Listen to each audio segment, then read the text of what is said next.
So Scott, thank you so much for joining us and welcome to the show. Thank you so much. It's an honor to be here. So tell Great. us a little bit about what One Israel Fund is and what does it do? Okay, so if you go back to around 1993, you'll remember the Oslo signing, which was the famous signing on the White House lawn, where Israel and what was really the Palestinian Authority, which was formerly the PLO, entered into an agreement whereby the Palestinian Arabs would have some amount of limited governorship.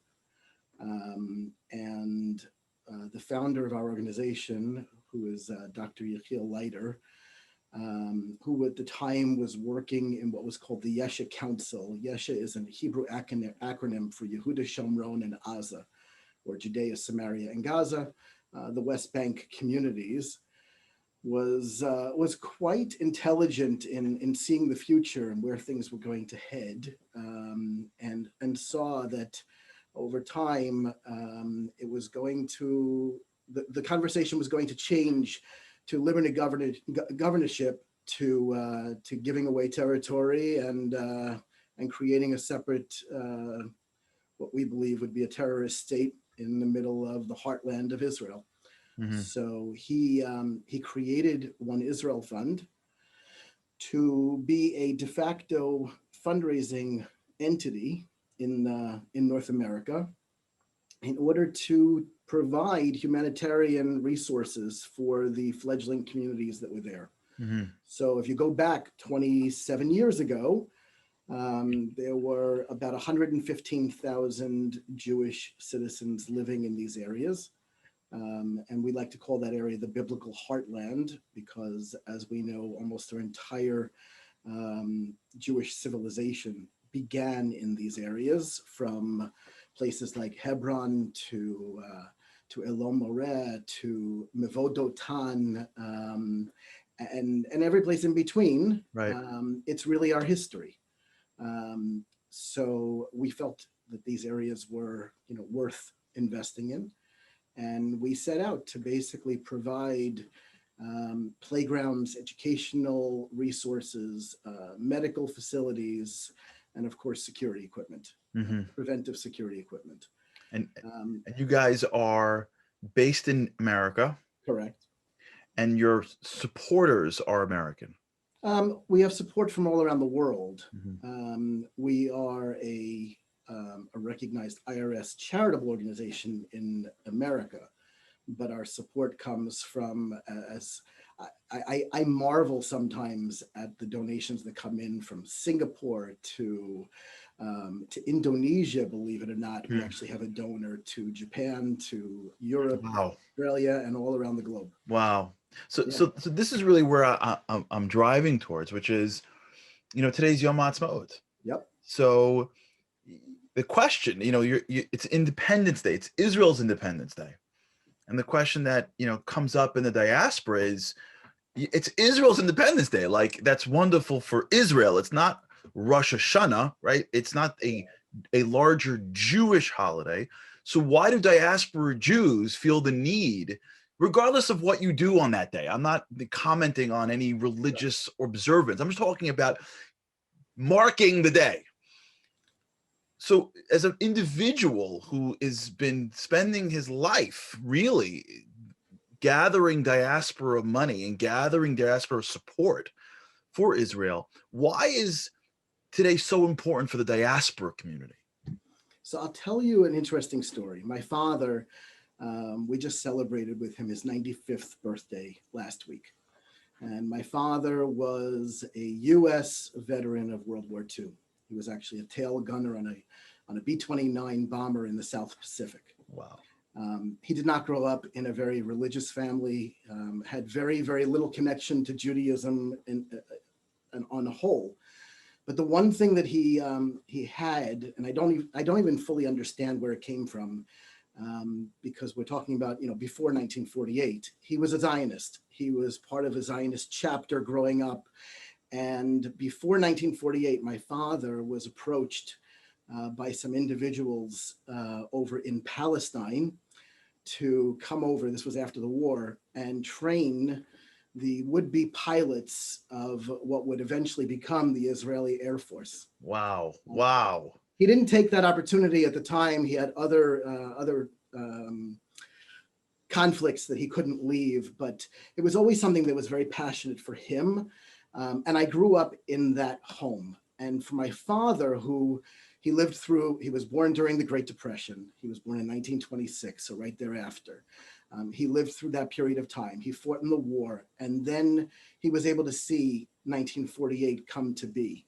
And I know that that was something that I always grew up with, how important that was, even as an American, seeing the importance. And then once, from 1948 to go to 1967, and Jews all around the world were literally pumping out their chests, proud that this is our country, and this is what the IDF did, and this is what, this is what God has given us. And if you understand it in that context, it really is a modern day miracle.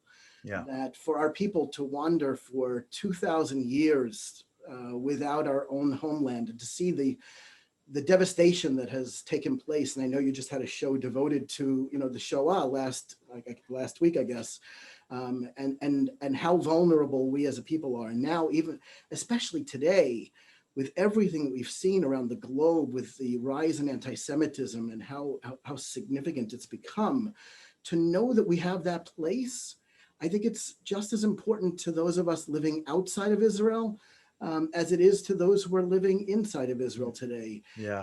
It's still our homeland. And it's funny because when I talk about it, I live in New York, but it's my homeland.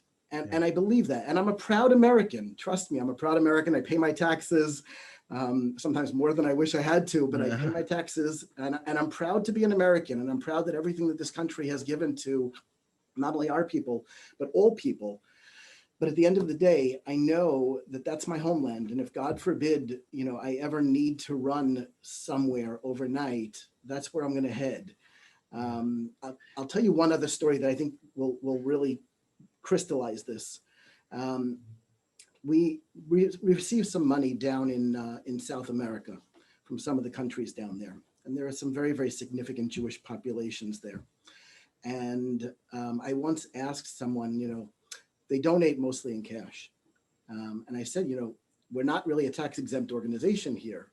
And they said, we don't need the tax exemption. We know, you look at our homes right now, and we have a maid and a butler, and we have chauffeurs, and we live very, very, proudly down here, and we live very affluently here. But we also know how quickly it can be taken from us. And we've seen it happen in other countries in the area. And we know that the ultimate end goal here is that we want to make sure Israel is strong, so that if we ever need to run there in a moment's notice, it's there for us. Mm-hmm. And just when you hear that from people who live all around, what I would tell you is serious anti-Semitism, and they understand it. For whatever reason, their business dealings, whatever they might be, that they're there, they know that ultimately Israel is their savior, and it's there for all Jews all around the globe. And that's why we have to feel proud about, Yom Ha'atzmaut. Sure. And I mean, one of the things that I think, totally, I think one of the things that makes me the most proud, I'd love to get your thoughts on this, is in many ways, I feel that Israel is the proof, if you will, of a lot of our beliefs. We have a Torah that was written thousands of years ago that speaks to prophecy, that for so many years people looked at it and were like, there's no way. And it's such an exciting part, whether you live there or not, to watch God's prophecy come to life through the state, and to see what he says when he's going to return us, and to see a land that waited for us and basically lied fallow until we got back, and just to see the accomplishments against all odds. And I'm sure because of your efforts, right? And that's really what I love so much about your organization, which is you're able to be a part of the development of the country. And all of that is really God's hand in history regardless of where we live, right? Regardless of whether or not your street has a Hebrew title on it or not, we're all watching. Whether you get a front row seat or you watch from across the pond, as they say, we're watching God do his stuff in our land. And it's an amazing thing when you think about it. It's 73 years. It's a pittance in world Yeah. history. 73 years, and think about where we are today. Israel is a superpower in so many ways, from biotech to other high tech and agriculture and drip irrigation. And when you see Israel's now teaching Africa how to get more out of their crops to fight world hunger, and I mean it's a leader in so many different areas and in such a short amount of time. And I don't have to tell you, it's not the easiest of neighborhoods to grow up. So, with a tremendous amount of its own budget going to security, and yet all of the human capital that has come out of this country, it is nothing short of miraculous, and to see God's blessings. And especially for us, the agriculture aspect of this, when we go there and we see all the archaeological finds, and you realize that, today, everything that was taking place 3,000 years ago with the wine industry and the pomegranates growing and all of the species, that are indigenous to Israel, and the olive oil that's coming out of the country, which is the most superior olive oil around the world. But I always harken back, the winemaker of the Shiloh winery, Amichai Luri, who is an amazing individual. And I don't know if you've ever had the pleasure of meeting him, but he put out an interesting series of wines a few years ago. And on the box that he created, he put all kinds of different aspects of Torah verses and connecting what he does to the land. But he also brought down the famous comments by Mark Twain when he visited about 160, 170 years ago, and how barren the area was. And he didn't see a human being for almost the entire trip he went there. And it was just basically a garbage dump, which is how it basically was laying fallow, waiting for us to come back. And as soon as we come back, the flowers are blooming. All of the produce is incredible.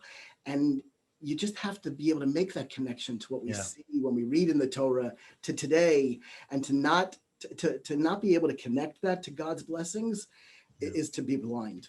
Yeah.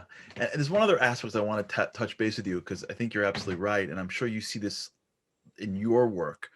We run a trip to Israel through Momentum, and we take adult men to Israel. And I always, in every trip, invariably, and I hope it always continues, we get a number of these comments. Someone will come up to me or whoever and say, "Can I ask you a question?" I'll say, "Sure." They'll say, "Why do I feel like I've been here?" I'm like, "What are you talking about?" They're like, "I've never been to Israel before. I'm 52 years old. I grew up in the middle of America. I grew up in Cleveland or Los Angeles or Detroit or Florida. I've never been to Israel. This is my first trip. And I'm here. Why does it feel like I've been here before?" And I'm like, "I don't know, because you have. Like, I have no idea. Like, because it's your homeland too." And I wonder if you had this similar experience where the people that you're interacting with, that are donating, that are participating, that are part of this development, even if they have never been there or they've been there once or twice, they have this metaphysical, this spiritual relationship to a land, even though their tax-paying address is in the diaspora country. Do you have that experience? I personally had it when I went the first time when I was 17 years old. And I've seen it so many times. I mean, we bring people 20, 30 times a year to visit the communities that we deal with.